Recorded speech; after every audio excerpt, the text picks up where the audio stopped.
Hello my dear drama lovers, welcome back to M drama clubs. இந்த week நம்ம பார்த்துக்கிட்டு இருக்க அந்த கில்லர் பாராடாக்ஸ் அப்படிங்கிற ட்ராமாவோட பார்ட் 7 தான் இந்த வீடியோ நம்ம பார்க்க போறோம். இதுக்கு முந்தின உள்ள பார்ட்ஸ் பார்க்காதவங்களுக்கு கீழே டிஸ்கிரிப்ஷன்ல லிங்க் கொடுத்துருக்கேன், மறக்காம செக் பண்ணிக்கோங்க. சோ வாங்க கைஸ், நம்ம இன்னைக்கு கதைக்குள்ள போகலாம். கடைசி அந்த சானை அந்த கேங்ஸ்டர் கிட்ட மாட்டி விட்டுட்டு நம்ம ராபினும் நம்ம ஹீரோ டாங்கோ அந்த பப்பு கீழே வெயிட் பண்ணிக்கிட்டு இருப்பாங்களா. இப்போ டக்குன்ட்டு ஒரு கன் ஷாட் சத்தம். சரி போச்சு, சானோட சொல்லியதான் முடிச்சு விட்டுட்டாங்க அப்படின்னு நினைச்சா மேல நடக்கிறதே வேறையா இருக்கும். நம்ம சானை சும்மா சொல்லக்கூடாது, அங்க இருப்பாங்க 10 கேங்ஸ்டர்ஸ்.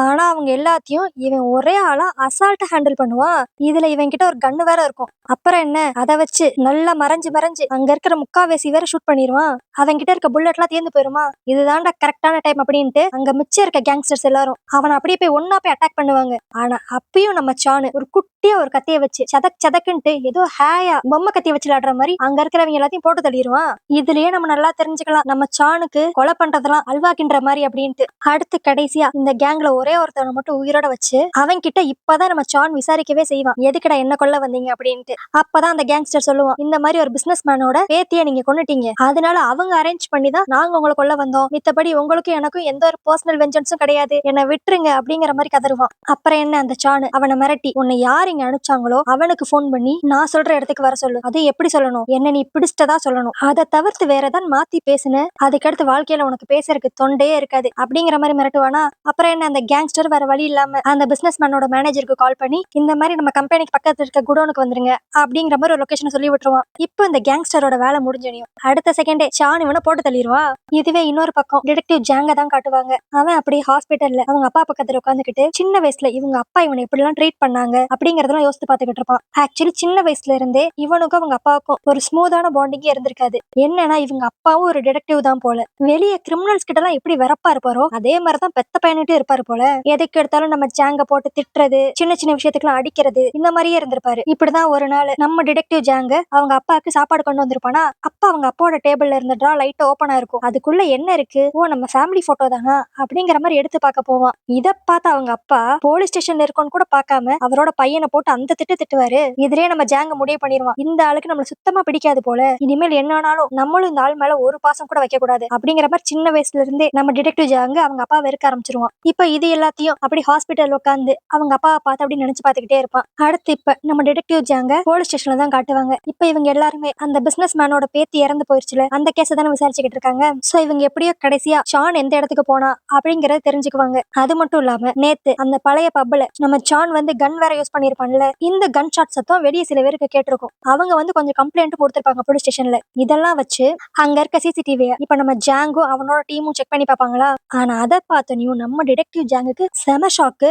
என்னன்னா அதுல ராபினும் இருப்பான், நம்ம டாங்கும் இருப்பான். அது மட்டும் இல்லாம எக்கச்சக்க கேங்ஸ்டர்ஸ் வேற வந்திருப்பாங்களா. இதுலயே அங்க இருக்க போலீஸ் எல்லாம் கெஸ் பண்ணிடுவாங்க, அந்த கேங்ஸ்டர்ஸ் எல்லாருமே அந்த பிசினஸ் மேன் சான கொல்றதுக்கு அனுப்பிச்ச ஆளு அப்படிங்கிற மாதிரி கரெக்டா பாயிண்ட் பிடிச்சிருவாங்க. ஆனா இதுல இன்னொரு விஷயத்தை தப்பா புரிஞ்சுக்குவாங்க. இந்த டிடெக்டிவ்ஸ்ல என்ன நினைக்க ஆரம்பிச்சிருவாங்கன்னா, அப்பனா இந்த சானு, இந்த ராபின், இந்த டாங் இவங்க 3 பேருமே ஒரே டீமை சேர்ந்தவங்க தான் அப்படிங்கிற மாதிரி ஒரு கன்க்ளூஷனுக்கு வந்துருவாங்க. ஆனா நம்ம டிடெக்டிவ் ஜாங்குக்கு நல்லாவே தெரியும், ஏன்னா ராபின் ஏற்கனவே சொல்லியிருப்பான், நீங்க முடிஞ்ச அளவுக்கு சீக்கிரமா அந்த சானை பிடிச்சிருங்க அப்படிங்கிற மாதிரி. அதனால அவன் மட்டும் நம்புவான், இவங்க 3 பேருக்கும் எந்த சம்பந்தமும் கிடையாது, சான் தனி டீம், ராபினும் டாங்கும் தனி டீம் அப்படிங்கறத நம்ம டிடெக்டிவ் ஜான் மட்டும் தெளிவா நம்புவான். அதுக்கடுத்து இந்த சான் தான் மெயினான கல்பிரேட் அப்படின்ட்டு அவன் கடைசி எங்கெங்க போனா அப்படிங்கறது எல்லாத்தையுமே இந்த ஊர்ல இருக்க முக்கியமான இடங்கள்ல இருக்க சிசிடிவி ஃபுட்டேஜ்ல செக் பண்ணுவாங்களா. அப்போ இந்த சான் எங்க தங்கியிருக்கான் அப்படிங்கறத இந்த சிசிடிவி ஃபுட்டேஜ் வச்சு கண்டுபிடிச்சிருவாங்க. அடுத்து என்ன, சில போலீஸ் குரூப் அப்படியே ஸ்ட்ரெயிட்டா அந்த சான் இப்ப தங்கியிருக்க இடத்துக்கே போவாங்க. அங்க உள்ள போய் செக் பண்ணி பார்த்தா இந்த டிடெக்டிவ்ஸ் எல்லாருமே ஃபர்ஸ்ட் கண்டுபிடிக்கிறது ஒரு பண்டில் ஆஃப் அப்பாலஜி லெட்டர் இருக்கும். அதுவும் அது எல்லாத்தையும் பென்ல எழுதியிருக்க மாட்டாங்க, முக்காவாசியானது ரத்தத்துல தான் எழுதப்பட்டிருக்கும். என்னன்னா இந்த சான் யார் யாரெல்லாம் கொல்றானோ கொல்றதுக்கு முன்னாடி அவங்க பண்ண தப்ப அவங்க ரத்தத்தை வச்சு ஒரு லெட்டர்ல அப்பாலஜி மாதிரி எழுத வச்சிருப்பான். இதெல்லாம் பார்த்தனையும் அங்க இருக்க டிடெக்டிவ்ஸ் எல்லாருமே ஆடி போயிருவாங்க, ஏன்னா அத்தனை லெட்டர் இருக்கும். அப்ப யோசித்து பாருங்க நம்ம சான் எத்தனை பேரை கொண்டிருப்பான்ட்டு. இதுவே இன்னொரு பக்கம் நம்ம ராபினையும் நம்ம டாங்கியும் தான் காட்டுவாங்க. அவங்களுக்கு தெரிஞ்சு போயிரும் அந்த கேங்ஸ்டர்ஸ் எல்லாருமே செத்து போயிட்டாங்க, சானுன்னு உயிரோட இருக்கான் அப்படின்ட்டு. சரி இப்போதைக்கு நம்மள ஒரு பக்கம் டிடெக்டிவ் தேடிக்கிட்டு இருக்காரு, இன்னொரு பக்கம் இந்த சானும் நம்மள கொல்லணும்னு சொல்லி தேடிக்கிட்டு இருக்கான். அதனால இப்போதைக்கு நம்ம இந்த ஊர்ல இருந்து ரொம்ப தூரம் தள்ளி போய் முடிஞ்சா பக்கத்து கண்ட்ரிக்கே போய் கொஞ்ச நாள் தலைமறைவா இருப்போம் அப்படின்ட்டு நம்ம ராபினும் நம்ம டாங்கோ ஒரு பழைய கார் எடுத்துட்டு இந்த ஊர்ல இருந்து கிளம்ப ஆரம்பிச்சிருவாங்க.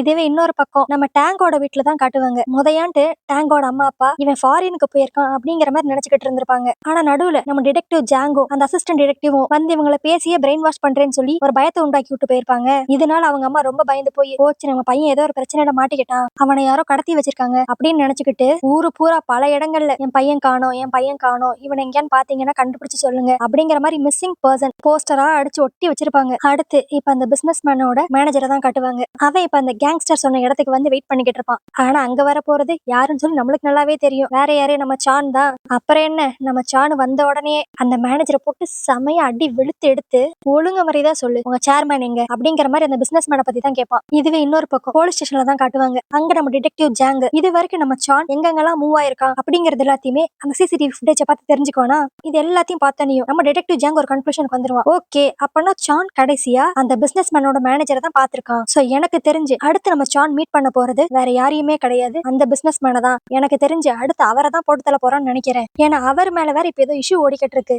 அவர் செய்யற கன்ஸ்ட்ரக்ஷன் எல்லாமே ரொம்ப வீக்கான பில்டிங்கா இருக்கு, அவர் ஒரு கரப்டடான பர்சன் அப்படின்னு சொல்லி நிறைய நியூஸ் போய்கிட்டு இருக்கு. சோ இது எல்லாத்தையும் வச்சு கால்குலேட் பண்ணி பார்த்தா கண்டிப்பா சான் அந்த பிசினஸ் மேனை தான் பார்க்க போயிருக்கணும் அப்படின்னு இப்ப நம்ம டிடெக்டிவ் ஜாங் அவ ஒரு கன் எடுத்துட்டு அந்த பிசினஸ் மேனோட பிரைவேட் பில்டிங் தான் இப்ப போவாங்க. அந்த பிசினஸ் மேனோட பிரைவேட் ஹவுஸ்ல தான் காட்டுவாங்க. ஒரு பொண்ணு அப்படியே போன்ல இந்த பிசினஸ் மேனோட பாடி கார்ட்ஸ் கிட்ட தான் பேசிக்கிட்டு இருக்கும். நீங்க வெளியவே வெயிட் பண்ணுங்க, இப்போதைக்கு பாஸையும் என்னையும் டிஸ்டர்ப் பண்ணாதீங்க, இத பாஸே உங்ககிட்ட சொல்ல சொன்னாரு அப்படிங்கிற மாதிரி ஒரு மாதிரி பதட்டமா பேசிக்கிட்டு இருப்பாளா. என்னன்ட்டு அப்படியே நல்லா பார்த்தா பக்கத்துல அந்த சான் கண்ணை வச்சு மிரட்டி இதெல்லாம் சொல்லிக்கிட்டு இருப்பான். இன்னொரு பக்கம் பார்த்தா அந்த சேர்மேனை ஃபுல்லா கெட்டி போட்டு வச்சிருப்பான். இது தெரியாத அந்த பாடி கார்ட்ஸும் சரி நம்ம பாஸ் உள்ள அந்த பொண்ணு கூட வேற வேலை ஏதோ பாத்துக்கிட்டு இருக்காரு, அதனாலதான் டிஸ்டர்ப் பண்ண வேணாம்னு சொல்லியிருக்காரு அப்படிங்கிற மாதிரி நினைச்சுக்கிட்டு வெளியவே வெயிட் பண்ணிக்கிட்டு இருப்பாங்க. அப்புறம் அந்த பொண்ணுக்கு ஒரே அடி மண்டையிலேயே அந்த பொண்ணு அதே இடத்துல மயங்கி விழுந்துரும். அடுத்து இப்ப இந்த சான் இந்த பிசினஸ் மேனை எதுக்கு கொல்ல போறான் அப்படிங்கிற டீட்டெயில் எல்லாத்தையுமே தெளிவா சொல்லுவான். என்னன்னா இந்த பிசினஸ் மேன் வந்து நிறைய கன்ஸ்ட்ரக்ஷன்ஸ் ஒர்க் எல்லாம் பண்ணிருக்கானா, ஆனா அது எல்லாத்துலயுமே லஞ்சம் வாங்கி ஊழல் பண்ணி தரமே இல்லாம பில்டிங் கட்டுறது, இதனால நிறைய மக்கள் இறந்து வேற போயிருந்திருக்காங்க போல. அப்புறம் என்ன இவ்வளவு பெரிய நியூஸ் ஆனனையும் இவனை அரெஸ்ட் பண்ணிருக்கணும்ல. பட் இந்த பிசினஸ் மேனுக்கு இருந்த பெரிய பெரிய கனெக்ஷன்னால கவர்மெண்டே தான் கைக்குள்ள போட்டுக்கிட்டு எவிடன்ஸ் எல்லாத்தையுமே இவனுக்கு சாதகமா பயன்படுத்திக்கிட்டு நான் தப்பே பண்ணல அப்படிங்கிற மாதிரி வெளியே சுத்திக்கிட்டு இருந்திருப்பான். இது தெரிஞ்சுனி சான் சும்மா இருப்பானா, அவன் தான் அநியாயத்தை கண்டாவே பொங்கிருவானே, அதனாலதான் இப்ப இவனை கொல்லலாம் அப்படின்ட்டு ரெடியா இருப்பான். ஆனா அன்னாரன் பார்த்து கரெக்டா வெளியே ஏதோ சத்தம் கேட்கும். என்னன்னா இப்ப நம்ம டிடெக்டிவ் ஜாங்கு இந்த இடத்துக்கு வந்துட்டான். இப்ப அவனும் ஒரு கண்ணை தூக்கிட்டு அப்படியே நம்ம சானை பாயிண்ட் பண்ணிட்டு உள்ள வருவான். இன்னொரு பக்கம் நம்ம சான் அந்த பிசினஸ் மேனை நல்லா பிடிச்சு அவன் கழுத்துக்கிட்ட ஒரு ஷார்ப்பான கத்திய வச்சு நின்னுக்கிட்டு இருப்பான். இப்ப அப்படியே அந்த சான் டிடெக்டிவ் ஜாங்கு கிட்ட எனக்கு தெரியும் நீங்க எப்படி என்ன தேடி இங்க வந்துருவீங்கன்ட்டு, நீங்க கவலையே படாதீங்க, நானே சரண்டர் ஆயிடுறேன். ஆனா அதுக்கு முன்னாடி இன்னும் ஒரே ஒரு கொலை மட்டும் பண்ணிக்கிறேன், இவனை மட்டும் கொலை பண்ணிட்டேன்னா நம்ம நாட்டுல முக்காவாசி பிரச்சனை இருக்காது அப்படிங்கிற மாதிரி பேசிக்கிட்டு இருப்பான். இதெல்லாம் கேட்டனையும் நம்ம டிடெக்டிவ் ஜாங்கு இங்க பாரு, உன்னோட லூசுத்தனமான பேச்செல்லாம் கேட்க நான் இங்க வரல, ஒழுங்கு மரியாதை அவரை இப்ப விட்டுரு, இல்லனா நான் யோசிக்க கூட மாட்டேன், டக்குன்னு சுட்டுருவேன் அப்படிங்கிற மாதிரி மிரட்டுவானா. நம்ம டிடெக்டிவ் ஜாங்க ரொம்ப க்ளோஸ் அப்ல பார்த்தோம்னா இந்த சானுக்கு ஒண்ணு தெரியவே வரும். என்னன்னா இந்த சானுமே நம்ம டிடெக்டிவ் ஜாங்க சின்ன வயசுல பாத்துருந்திருப்பான். அப்புறம் என்ன, நீ அந்த போலீஸ்காரனோட பையன் தானே, என்ன ஞாபகம் இல்லையா, நம்ம எல்லாம் எவ்வளவு க்ளோஸ் அப்படிங்கிற மாதிரி பேசுவான். இவன் இப்படி பாஸ்ட பத்தி பேச பேச நம்ம டிடெக்டிவ் ஜாங்கோட மைண்ட்ல ஒண்ணுதான் வந்துட்டு போகும். என்னன்னா இவங்க அம்மா யாருக்குமே தெரியாம அடிக்கடி போன்ல ஏதோ ஒரு பையன்கிட்ட பேசிக்கிட்டு இருப்பாங்க. இது எல்லாத்தையுமே சின்ன வயசுலயே நம்ம டிடெக்டிவ் ஜாங் வந்து கண்டுபிடிச்சிருந்திருப்பான். இப்ப அதெல்லாம் யோசித்து பார்த்தவன் இன்னும் கடுப்பாவானா, இவன் நல்லா கடுப்பாரான் அப்படின்னு தெரிஞ்சுக்கிட்ட சானு அவனை இன்னும் ஏத்தி விடுற மாதிரியே எனக்கு புரியுது இப்ப எதுக்கு நீ என்ன தேடி வந்திருக்கேன்ட்டு, உனக்கு இப்ப நடக்கிற கொலை கேஸ் எல்லாம் மேட்டரே கிடையாது, உங்க அப்பாவுக்கு நான் செஞ்ச துரோகத்துக்கு நீ என்ன பழி வாங்கணும்னு நினைக்கிறேன் அதானே அப்படிங்கிற மாதிரி கேட்பான். ஆனா இவன் இப்படி பேச பேச இவ்வளவு நேரம் ரொம்ப ஸ்ட்ராங்கா இருந்த நம்ம ஜாங்கு அப்படியே ஒரு மாதிரி சிவராவான். அவனால ஒழுங்கா அந்த கண்ணை பிடிக்கவே முடியாது. இவனை பாயிண்ட் பண்ணி ஷூட் பண்ணலாம் நினைப்பான். ஆனாலும் ஏதோ ஒண்ணு அவனுக்கு அப்படியே மைண்ட்ல வந்து அவனை போட்டு ரொம்ப குழப்பம். இந்த டைமை யூஸ் பண்ணிக்கிட்ட அந்த சானு டக்குன்ட்டு அந்த பிசினஸ் மேன போட்டு தள்ளிடுவான். கரெக்டா இன்னாரன்னு பார்த்து அந்த புது கேப்டன் 3 வந்துருவானா. அவன் டக்குன்னு வந்தனையும் நம்ம டிடெக்டிவ் ஜாங் அப்படியே கண்ட்ரோல் பண்ணி இப்ப இந்த சான் அப்படியே ஜீப்ல ஏத்தி போலீஸ் ஸ்டேஷன் கூட்டு போங்க அப்படிங்கிற மாதிரி அனுப்பிச்சு விடுவான். இதுவே இன்னொரு பக்கம் நம்ம ராபினையும் நம்ம ஹீரோ டாங்கியும் தான் காட்டுவாங்க. இப்ப இவங்க இந்த நாட்டை விட்டே போடான்னு சொல்லி பிளான் போட்டாங்கல்ல, அதனால நம்ம ராபின் டேங்க நினைச்சு லைட்டா ஃபீல் பண்ணுவான். நம்மளாலதான் இவனுக்கு இவ்வளவு பிரச்சனையோ அப்படின்ட்டு ஃபீல் பண்ண அவன், எனக்கு தெரியும் நீ கண்டிப்பா எம்மள கோவமா தான் இருப்ப, ஏன்னா செவனேன்னு போய்கிட்டு இருந்த உன்னையும் இந்த நாட்டு மக்களுக்காக ஜஸ்டிஸ் வேணும் அப்படின்ட்டு இவ்வளவு பெரிய பிரச்சனையில இழுத்து விட்டேன். நீ கூட நினைக்கலாம் நான் ஒரு செமையான கிறுக்குன்ட்டு, ஆனா என்ன பண்ண இப்படி ஒரு தாட் எனக்கு சின்ன வயசுலயே வந்துருச்சு. ஏன்னா நான் சின்ன பையனா இருக்கிறப்ப திடீர்னு ஒரு 4-5 திருடங்க வந்து எங்க அம்மா அப்பாவை அடிச்சு போட்டு எங்க வீட்டை கொள்ளையடிச்சிட்டு போயிட்டாங்க. ஆனா அன்னைக்கு நடந்த சம்பவத்தினால எங்க அம்மா அப்பாவும் ஸ்பாட்ல இறந்துட்டாங்க. அவங்க இறந்தது கூட எனக்கு ஒரு பக்கம் வருத்தமா இருந்தாலும், ஆனா எங்க அம்மா அப்பாவை கொன்னது யாருன்னு சொல்லி என் கூட இருந்த யாருமே கண்டுபிடிக்கணும்னு சொல்லி நினைக்கவே இல்லை. அப்பதான் நான் ஒரு முடிவு எடுத்தேன், இந்த ஊர்ல முக்காவாசி பசங்க செல்ஃபிஷா தான் இருக்காங்க, ஆனா நம்ம அப்படி இருக்க கூடாது, நம்மளால முடிஞ்ச கான்ட்ரிபியூஷனை இந்த நாட்டு மக்களுக்கான சேஃப்டிக்கா நம்ம கொடுக்கணும் அப்படின்ட்டு முடிவு பண்ணேன். ஆனா என்ன அதுக்கெல்லாம் நிறைய பவர் தேவைப்பட்டுச்சு. ஆனா எனக்கு இருக்கிறதோ ரொம்ப வீக்கான பாடி, என்னால அந்த அளவுக்கு சண்டை போட முடியாது. அதனால அதனாலதான் நான் சானையும் உன்னையும் கூட்டு சேர்த்துக்கிட்டேன். பட் அங்கதான் நான் தப்பா ஏதோ கால்குலேட் பண்ணிட்டேன். சான் நான் நினைச்ச மாதிரி கிடையாது. பட் நீ அப்படி கிடையாது. நீ ரொம்ப நல்லவன். அதனால எனக்கு என்னன்னாலும் பரவாயில்ல. உன்னை எப்படியான்ட்டு இந்த பிரச்சனை எல்லாத்துல இருந்தும் நான் வெளியே கொண்டு வந்துருவேன் அப்படிங்கிற மாதிரி பேசுவான். இதுவே இன்னொரு பக்கம் அந்த சானை தான் காட்டுவாங்க. அவன் இப்ப அப்படியே போலீஸ் கார்ல போய்கிட்டு இருப்பானா, சுத்தி 5 போலீஸ் கிட்ட உட்காந்துருப்பாங்க. அப்ப அப்படியே நம்ம சான் ஒரு நடிப்பை போடுவான் பார்க்கணும். ஐயோ என் கை ரொம்ப வலிக்குது, கொஞ்சம் லைட்டா இந்த ஹேண்ட் கஃபை மட்டும் லூஸ் பண்ணி விட முடியுமா அப்படிங்கிற மாதிரி கேட்பான். ஆனா இவ்ளோ கொலை பண்ணவனோட ஹேண்ட் கஃபை யாரும் லூஸ் பண்ணி விடுவாங்களா? அதனால அங்க சுத்தி இருந்த போலீஸும் டே அமைதியாவா, இல்லன்னா போலீஸ் ஸ்டேஷன் கொண்டு போறதுக்கு முன்னாடி உன்னை போட்டு தள்ளிடுவோம் பாத்துக்கோ அப்படிங்கிற மாதிரி மிரட்டி கேட்டிருப்பாங்க. ஆனா நம்ம சானா ஐயோ நான் உண்மையதான் சொல்றேன், இங்க பாருங்க என் கைய அப்படிங்கிற மாதிரி அவன் கிளவுஸ் ஓபன் பண்ணி காட்டுவான். அவன் கையை லைட்டா அழுகி போன மாதிரி தானே இருக்கும். ஏன்னா அவனுக்கு சுகர் இருக்கு. சோ அடிக்கடி இந்த இன்சுலின் வேற அவன் எடுத்துக்கணும். இப்ப எடுத்து ரொம்ப நேரம் ஆயிருச்சு. அதனால பாருங்க என் பாடி எவ்வளவு வீக் ஆயிருச்சுன்ட்டு. இப்படியே போச்சுன்னா நான் செத்தே போயிருவேன். சப்போஸ் எனக்கு மட்டும் ஏதாவது ஆச்சு, அந்த பிரச்சனையும் உங்க தலையில தான் வந்து விழுகும் அப்படிங்கிற மாதிரி அங்க சுத்தி இருக்க எல்லா போலீஸையும் பிரெயின் வாஷ் பண்ண ட்ரை பண்ணுவான். அந்த போலீஸும் சரி சரி ஹேண்ட் கஃப்லாம் கழட்ட வேண்டாம், கொஞ்சம் லூஸ் மட்டும் பண்ணி விடுங்க அப்படிங்கிற மாதிரி சொல்லுவாங்க. ஆனா இது போதுமே நம்ம சானுக்கு. அவங்க லைட்டா அந்த ஹேண்ட் கஃப் லூஸ் பண்ற நேரத்துல அப்படியே பக்கத்துல இருந்த 2 போலீஸ்க்கும் கழுத்துலயே ஒரு லாக்க போட்டு விடுவான். அப்புறம் என்ன, அப்படியே காருக்குள்ளேயே ஒரு கை கலப்பு நடக்கும். இதோட முடிவா காரே அப்படியே கவுந்துரும் ரோட்ல.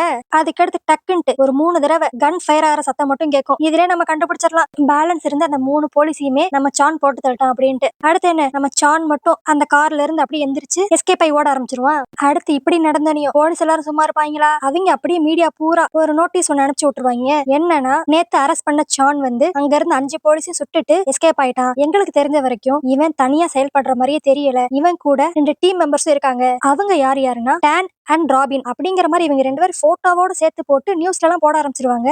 அப்புறம் என்ன, இது அவங்க அக்கா, அவங்க அம்மா, அவங்க அப்பா எல்லாருமே நியூஸ்ல பாத்துருவாங்க. பாவம் அவங்க அம்மா எல்லாம் அப்படியே அவங்களுக்கு தலை சுத்தி மயக்கமே போட்டு கீழே விழுந்துருவாங்க. இதுவே இன்னொரு பக்கம் நம்ம டேங்க் செமையா கடுப்பாயிருவான். போச்சு என் பேரெல்லாம் நியூஸ்ல வந்துருச்சு, இதெல்லாம் பார்த்தக்கடுத்து எங்க அம்மா அப்பா என்ன பாடுபட போறாங்கன்னு தெரியல, எல்லாமே ஏன் தப்புதான் அப்படிங்கிற மாதிரி கத்திக்கிட்டு இருப்பானா. அப்ப ராபின் ஒன்னு சொல்லுவான், இப்ப கத்தி ஒரு பிரயோஜனமும் இல்ல, நம்ம ஃபர்ஸ்ட் எவ்வளவு சீக்கிரம் முடியுதோ அவ்வளவு சீக்கிரம் இந்த நாட்டை விட்டு போய் ஆகணும். இப்ப நம்ம போட்டோ இந்த நாடு பூரா பரவி இருக்கும். அதனால நம்ம ஃபிளைட்ல போவே முடியாது. நம்மளுக்கு பெட்டர் ஆப்ஷன் போட்ல போறதா அப்படின்ட்டு இப்போ ஒரு டாக்டர் கிட்டதான் நம்ம டேங்க் அவன் கூட்டு போவான். என்னன்னா இந்த டாக்டர் வந்து நம்ம ராபினோட ஃப்ரெண்டு போல. இப்ப அந்த டாக்டர் ஒரு 2-3 பேர் இன்ட்ரோடியூஸ் பண்ணி விடுவோம். இவங்க வந்து ஹார்பர்ல வேலை பார்க்குற பசங்க போல. இப்ப இவங்க கிட்ட காசை கொடுத்து எப்படியாச்சு 2 நாளுக்குள்ள நாங்க கடல் வழியா இந்த நாட்டை விட்டு போகணும் அப்படிங்கிற மாதிரி ராபினும் டேங்க் ஒரு பிளான போட்டுக்கிட்டு இருப்பாங்க. இதுவே இன்னொரு பக்கம் டிடெக்டிவ் ஜாங்க தான் காட்டுவாங்க. அவனுக்கு இப்போ அவங்க அப்பாவை சேர்த்திருக்க ஹாஸ்பிட்டல்ல இருந்து போன் வரும். என்னன்னா அந்த வெண்டிலேட்டர் ரிமூவ் பண்றதுக்கு நம்ம டிடெக்டிவ் ஜாங் ஏற்கனவே சைன் பண்ணிட்டான். அவங்க அம்மா இத்தனை நாள் வரைக்கும் சைன் பண்ணாம இருந்திருப்பாங்க. இப்ப அவங்க அம்மாவும் சைன் பண்ணிட்டாங்க போல. அதனால ஹாஸ்பிட்டல்ல இருந்து நம்ம ஜாங்குக்கு போன் பண்ணி இந்த மாதிரி உங்க அம்மாவும் சைன் பண்ணிட்டாங்க. சோ நாளைக்கு நம்ம உங்க அப்பாக்கு அந்த வெண்டிலேட்டர்லாம் ரிமூவ் பண்ணிடுவோம். உங்களுக்கு இது ஃபுல்லா கன்ஃபார்ம் தானே, ஃபைனலைஸ் பண்ணிக்கலாம்ல அப்படிங்கிற மாதிரி கேட்பாங்க. ஆனா நம்ம டிடெக்டிவ் ஜாங் திடீர்னு என்ன யோசித்தான்னு தெரியல, அப்படியே முடிவை மாத்திடுவான். இல்ல நான் இப்ப முடிவை மாத்திக்கிறேன், வெண்டிலேட்டர் ரிமூவ் பண்ண வேண்டாம், எங்க அப்பாக்கு எவ்வளவு ட்ரீட்மெண்ட் கொடுக்கணுமோ கொடுத்துக்கிட்டே இருங்க அப்படிங்கிற மாதிரி சொல்லுவான். அதாவது நம்ம ஜாங்குக்கும் அவங்க அப்பாவுக்கும் என்னதான் ஸ்மூதான ரிலேஷன்ஷிப் இல்லைனாலுமே at the end of the day அது ஜாங்கோட அப்பா தானே. அதனால ஜாங்குக்கு வெண்டிலேட்டர் ரிமூவ் பண்றதுக்கு மனசே வராது. இதுவே இன்னொரு பக்கம் கார்ல போய்கிட்டு இருக்க நம்ம ராபினையும் நம்ம டேங்கையும் தான் காட்டுவாங்க. இப்ப அவங்க 2 பேரும் அந்த ஹார்பரை நோக்கி தான் போய்கிட்டு இருக்காங்களா. அப்ப நம்ம ராபினுக்கு அந்த டாக்டர் கிட்ட இருந்து கால் வரும். சரி ஏதோ முக்கியமான விஷயம் போலன்னு சொல்லி அட்டன் பண்ணி பேசுவான். ஆனா அந்த கால்ல இருக்கிறது அந்த டாக்டரே கிடையாது, நம்ம சானு. என்னன்னா இவங்க 2 பேரும் எங்க போவாங்க அப்படிங்கறத யோசித்து கரெக்டா ட்ராக் பண்ணி வந்திருப்பான். இப்ப அப்படியே அந்த சான் ராபின் கிட்ட நீ என்ன பிளான்ல இருக்கன்னு நல்லாவே தெரியும், பட் அதெல்லாம் நீங்க தனியா செய்யலாமா, பெரிய தப்பு இல்லையா? இப்போ இந்த உலகத்தை பொறுத்த வரைக்கும் நம்ம 3 பேரும் ஒன்னாதான் சுத்துறோம்னு நினைச்சுக்கிட்டு இருக்காங்க. அதனால நம்ம 3 பேர் எங்க போனாலும் ஒன்னாதான் போகணும். சோ இப்ப நீ என்ன பண்றேன்னா ஒழுங்கு மரியாதையா நான் சொல்ற இடத்துக்கு வந்துரு. அங்க நம்ம 3 பேரும் ஒரு மீட்டிங்க போட்டு என்ன பண்ணலாம்னு சொல்லி டிஸ்கஸ் பண்ணலாம். அதை தவிர்த்து நீங்க 2 பேர் மட்டும் தனியா தான் பிளான் பண்ணீங்கன்னா உனக்கே தெரியும் நீங்க எங்க இருக்கீங்கிறத ஈஸியா கண்டுபிடிச்சு வந்து உங்க 2 பேத்தையும் ஸ்மூதா போட்டு தள்ளிட்டு போய்கிட்டே இருப்பேன் அப்படிங்கிற மாதிரி மிரட்டுவான். நம்ம ராபினோ ஒண்ணுமே பேசாம சரி சரி அப்படிங்கிற மாதிரி மட்டும் சொல்லிட்டு வச்சிருவான். அடுத்து போனை வச்சனையும் நம்ம டேங்க் கேட்பான், யாரு கால்ல ஏன் ஒரு மாதிரி ஆயிட்டீங்க அப்படின்ட்டு. அதெல்லாம் ஒண்ணும் இல்ல, அந்த டாக்டர் தான், ஒன்னும் பிரச்சனை இல்ல, நான் பேசிக்கிட்டேன் அப்படிங்கிற மாதிரி சான் கால் பண்ணதையே சொல்லாம அந்த விஷயத்த மறைச்சிருவான். அடுத்து நம்ம டேங்கும் ராபினும் கார்ல டிராவல் பண்ணது போதும்ட்டு காரை ஒரு ஓரமா நிப்பாட்டி இன்னொரு வேனுக்கா வெயிட் பண்ணிக்கிட்டு இருப்பாங்க. ஏன்னா இப்படிதான் வெஹிக்கிளை மாத்தி மாத்தி போனாதான் நம்ம மாட்டிக்க மாட்டோம் அப்படிங்கறத அவங்க பிளானே. அப்போ வெயிட் பண்ணிக்கிட்டு இருக்கப்ப நம்ம ராபின் என்ன சொல்லுவானா, பிளான்ல ஒரு சின்ன சேஞ்ச், நீ ஃபர்ஸ்ட் தனியா வேன்ல ஹார்பர் போயிரு, நான் தனியா பஸ்ல ஹார்பருக்கு வந்துடுறேன். ஏன்னா 2 பேரும் ஒண்ணு அந்த இடத்துக்கு போறது கொஞ்சம் சேஃப் இல்லாத மாதிரி இருக்கு அப்படிங்கிற மாதிரி சொல்லுவானா. இதெல்லாம் கேட்டுன்னு நம்ம டேங்குக்கு ஏதோ தப்பா இருக்கு அப்படிங்கறத மட்டும் புரிஞ்சுக்குவோம். அடுத்து அப்படியே ராபின் சரி நான் அந்த அரேஞ்ச் பண்ண ஆள் வந்துட்டானான்னு சொல்லி பாத்துட்டு வரேன் அப்படிங்கிற மாதிரி சொல்லிட்டு கார்ல இருந்து இறங்குவானா. இந்த டைமை யூஸ் பண்ணிட்டு நம்ம டேங்க் டக்குன்னு ராபினோட போன் எடுத்து லொகேஷன் ட்ராக்கர் இன்ஸ்டால் பண்ணி இவன் போனோட கனெக்ட் பண்ணிடுவான். அடுத்து இப்ப இவங்க அரேஞ்ச் பண்ண ஆளு வந்துருவானா. அதுக்கடுத்து டேங்க் தனியா அந்த வேன்ல அந்த ஹார்பருக்கு போயிருவான். இன்னொரு பக்கம் ராபின் அவன் தனியா பஸ் ஏறி வேற எங்கேயோ போய்கிட்டு இருப்பான். இப்ப ஹார்பருக்கு வந்த நம்ம டேங்க தான் காட்டுவாங்க. இப்ப அவன் கிட்ட வந்து ஒரு பையன், இந்த இருக்கு உன்னோட ஃபேக் ஐடி, இந்த இருக்கு உன்னோட ஃபேக் பாஸ்போர்ட், இதை வச்சுதான் நீ கடல் வழியா வேற நாட்டுக்கு போற அப்படிங்கிற மாதிரி சொல்லி கொடுத்துக்கிட்டு இருப்பானா. அப்ப கூட நம்ம டேங்க் கேப்பா, என்ன ஒரு ஐடி தான் கொடுத்துருக்கீங்க, ஒரு ஃபேக் பாஸ்போர்ட் தான் இருக்கு, இன்னொரு ஆளு வருவானே அப்படிங்கிற மாதிரி கேட்பான். ஆனா அதுக்கு அந்த பர்சன் ஒழுங்காவே ரெஸ்பான்ஸ் பண்ணாம இப்போதைக்கு இதுதான் அப்படிங்கிற மாதிரி சொல்லிட்டு கிளம்பிடுவானா. இதனால நம்ம டேங்குக்கு இன்னும் அவளோட சந்தேகம் அதிகமாயிரும். இதுவே இன்னொரு பக்கம் ராபினை தான் காட்டுவாங்க. அவன் இப்ப எங்க வந்திருப்பானா, ஸ்ட்ரைட்டா நம்ம டிடெக்டிவ் ஜாங்க பாக்கறதுக்காக வந்திருப்பான். இப்ப நம்ம ராபின் அப்படியே நம்ம டிடெக்டிவ் ஜாங்க கிட்ட, ஷான் எங்க இருக்கான்னு நல்லாவே தெரியும், அவன் என்ன இப்போ ஒரு இடத்துக்கு வந்து மீட் பண்ண சொல்லியிருக்கான், நீங்க மட்டும் கொஞ்சம் ஹெல்ப் பண்ணீங்கன்னா கண்டிப்பா அவனை பிடிச்சிடலாம் அப்படிங்கிற மாதிரி ராபின் சொல்லுவானா. ஆனா அதுக்கு டிடெக்டிவ் ஜாங் அப்படியே ஒரு மாதிரி நக்கடா சிரிச்சுக்கிட்டு, இந்த பிரச்சனைக்கு முழு காரணமே நீதான்டா, நீ நாட்டா காப்பாத்துறேன்னு சொல்லி அவங்க 2 மனசையும் கலைச்சு இப்ப இந்த அளவுக்கு வந்து நிப்பாட்டி இருக்க எல்லாத்தையும் அப்படிங்கிற மாதிரி திட்டிக்கிட்டு இருப்பானா. அதுக்கு உடனே ராபின், நீங்க சொல்றதுல நான் பாதி விஷயத்த மட்டும் உண்மையை எடுத்துக்கிறேன், ஏன்னா என்னாலதான் டேங் இப்ப இவ்வளவு பிரச்சனைல மாட்டியிருக்கான், அவனுக்கு ஆவான்ட்டு இதை நான் செஞ்சே ஆகணும் அப்படிங்கிற மாதிரி ராபின் நீங்க பேசிக்கிட்டு இருப்பானா. இதுவே இன்னொரு பக்கம் நம்ம டிடெக்டிவ் ஜாங்கோட அப்பா அட்மிட்டா இருக்க ஹாஸ்பிட்டல்ல தான் காட்டுவாங்க. அங்க திடீர்னு அவங்க ரூமுக்கு வெளியே ஏதோ சத்தம் கேட்டுட்டே இருக்கிற மாதிரி இருக்கும், யாரோ வந்து டிஸ்டர்ப் பண்ணிட்டு இருக்க மாதிரியே இருக்கும். உடனே அவங்க அம்மா என்னன்னு போய் பார்க்க தான் போவாங்க. அவ்வளவுதான், கொஞ்ச நேரத்திலேயே அவங்க அம்மா மயக்க போட்டு கிடப்பாங்க. என்னன்னு பார்த்தா அந்த சானு தான் இப்ப நம்ம டிடெக்டிவ் ஜாங்கோட அப்பாவை பார்க்க வந்திருப்பான். அடுத்து அப்படியே அங்க சீன் கட் பண்ணி நம்ம டிடெக்டிவ் ஜாங்கோட வீட்டுல தான் காட்டுவாங்க. ராபினும் அந்த டிடெக்டிவும் பேசிக்கிட்டு இருப்பாங்களா. அப்ப நம்ம ஜாங்குக்கு ஒரு கால் வரும். அந்த கால் அட்டன் பண்ணி பேசணும், பாவம் நம்ம ஜாங்குக்கு அப்படியே கண்ணே கலங்கிரும். உடனே அங்க இருந்து கிளம்பி ஸ்ட்ரைட்டா ஹாஸ்பிட்டலுக்கு தான் போவோம். இந்த இடத்துல அப்படியே இந்த எபிசோட் முடியுது. நம்ம டிடெக்டிவ் ஜாங்கோட அம்மா அப்பாக்கு என்னாச்சு, பிளஸ் இன்னொரு பக்கம் நம்ம டேங்க் மட்டும் தனியா ஃபாரினுக்கு தப்பிச்சு போவானா மாட்டானா அப்படிங்கிறது எல்லாத்தையுமே நம்ம நாளைக்கு வீடியோல பாப்போம். நாளைக்கு நான் போட போற வீடியோ உங்களுக்கு கரெக்டா நோட்டிஃபை ஆகணும்னா மறக்காம என் சேனலை சப்ஸ்கிரைப் பண்ணிருங்க. ஓகே गाइस, நாளைக்கு வீடியோ உங்களை பாக்குறேன். அது வரைக்கும் பாய்.